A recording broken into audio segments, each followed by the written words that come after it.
आदाब हमारे मजलिस इत्तेहाद मुस्लिमीन के रियासती सदर और आपके हमारे सीमांचल के बिहार के मजलूमों की आवाज़ आपके एमएलए अख्तर उल ईमान साहब हमारे साथ इस कारवां में हमारे पार्टी के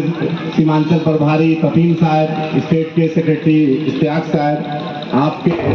अपने प्रमुख साहब और जितना भी चचा साहब राशिद भाई तो तिलका में है तो मेरे घर के बगल में है और चचा जितने लोग हैं, क्योंकि अमूर में बचपन 91 से 96 पापा को यहाँ वीडियो रहने का मौका मिला तो अमूर जब भी अख्तर साहब अमूर जाने के लिए बोलते हैं तो सबसे पहले लब्बैक कहते हैं। इस बच्चे की जो उम्र थी उसी वक्त अमूर आया था और उससे फिर थोड़ा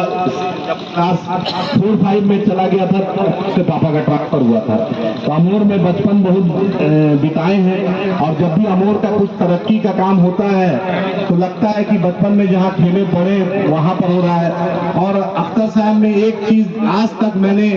पटना में दोपहर में हर एमएलए सोता होगा, मैंने अख्तर उल ईमान साहब को आज तक सोते हुए नहीं देखा। हर दिन इस बात की गवाही उनका बॉडीगार्ड, उनका ड्राइवर, उनके जो फरहान भाई हैं और जो भी जिम्मेदार है, हर ऑफिसर के यहाँ जाते हैं, सब लोग ये बात जरूर कहता है कि अख्तर साहब आप जितना क्षेत्र के लिए चिंतित रहते हैं उतना शायद ही कोई एमएलए रहता है। और ये बात एक सच्चाई है कि अख्तर साहब विपक्ष के भी विपक्ष रहे। आप समझ लीजिए, ना हम एनडीए में थे, ना हम महागठबंधन में थे, न मंत्री थे, उसके बाद भी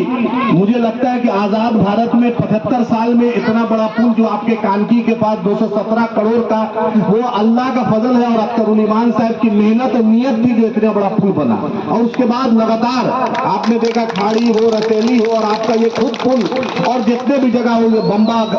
धार जो है। और उस दिन भी अभी भी ये पिछले हफ्ते भी मैं ग्रामीण कार्य के एडिशनल चीफ सेक्रेटरी साहब के यहाँ गया, वहां भी उन्होंने कहा कि अख्तर साहब आपको सबसे ज्यादा दिया गया है, लेकिन तब भी लड़ के उन्होंने 3 पुल तब भी वहां पे करवाया। इसीलिए मेरे फादर जब एमआईएम आई थी, मैं लोजपा में उससे पहले था, तो अख्तर मुझे मेरे फादर ने कहा कि नहीं, बिहार के सदर अख्तर साहब है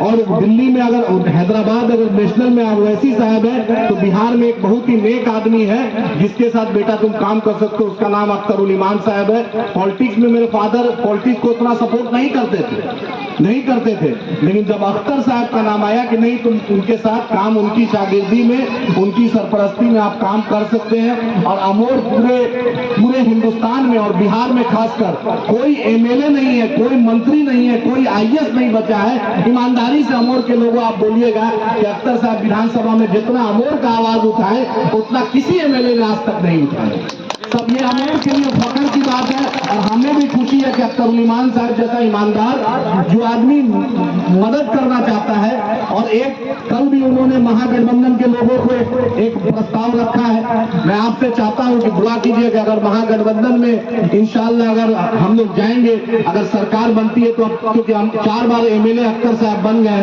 अगर अल्लाह ने चाहा आप लोग की दुआ रही तो डिप्टी सीएम के रूप में या हम अख्तर उल ईमान साहब को सीमांचल का बेटा को चाहेंगे। ये दुआ कीजिए क्योंकि ये आदमी डिजर्व करते हैं। 14 में भी इन्होंने कुर्बानी दी, 15 में भी इन्होंने एक सीमांचल की आवाज बैरिस्टर साहब के साथ कंधा से कंधा मिलाकर मंत्रालय छोड़ा, 19 में भी